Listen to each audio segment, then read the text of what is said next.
In the previous segments, we looked at different process scheduling algorithms. So we will now be continuing to look at the concept of process scheduling, not at some algorithms in particular, but generally about the different ways in which scheduling happens, some of the problems that are encountered, potential solutions to those problems, and so on. So we will first look at two ways in which scheduling happens in multiprocessor systems. Let me take a moment to remind you that a multiprocessor system or multiprocessing based system is one in which you have more than one CPUs, and all of them can run at the same time, all of them can work on different processes or different threads at the same time. So in such systems, your scheduling can happen in two ways. The first is asymmetric multiprocessing and the second is symmetric.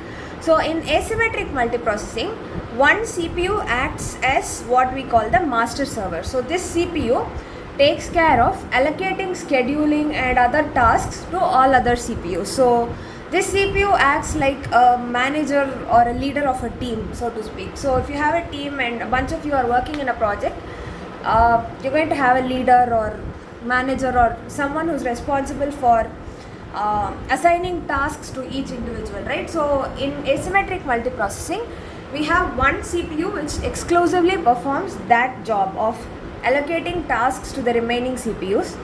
The other CPUs, they only execute whatever task has been given to them. So the advantage of this is that it's very simple. The decision making has to be done only by one CPU. All others simply need to execute whatever command is given to them. So there is less need for data sharing, in the sense that there is not so much back and forth of data between various CPUs. The master server allocates one task to each CPU and gives them the respective data, and they execute the tasks given to them. So there is not too much of time or resources being wasted on deciding who gets what task. So in that sense, simplicity is the major advantage. The disadvantage being master server bottleneck. So if you have too many processes waiting, the master server can only look at a certain number of processes and allocate them at a time. So because there is only one person doing the allocation, if you have a lot of processes in the queue, the wait time is going to increase. Whereas if there were multiple people doing the allocation, or if everyone was free to pick up a task and execute it, then probably you would not have so much of a wait time. Here, because one server is or one processor is responsible for looking at each task and allocating it to a CPU, especially when you have too many processes waiting in the queue, your wait time is going to increase. That is the disadvantage of asymmetric multiprocessing. Now we move on to the other type, symmetric multiprocessing. So obviously this is the opposite of what we just saw. So each processor is self-scheduling, meaning you have a bunch of CPUs. There is no one master server who is responsible for allocating tasks. Every processor is free to pick up its own tasks and start working. So every processor has its own scheduler.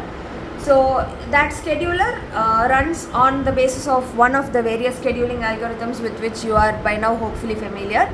So there is one ready queue generally, and there are a bunch of processes, and every processor is free to pick one process at a time from the queue and start working without having to wait for any master server to give them instructions. So that is symmetric multiprocessing. Advantages: there is no single bottleneck. As we saw in the asymmetric version, there's a lot of wait time if one master server has to tend to each process and allocate it to a CPU. Here, because every CPU is free to go and pick up a process, you don't have that wait time. Better load balancing, in the sense the number of tasks is equally distributed among all available CPUs. There is no overloading of one processor with too many tasks while another processor remains free. So better load balancing improves performance and scalability. So that is symmetric multiprocessing.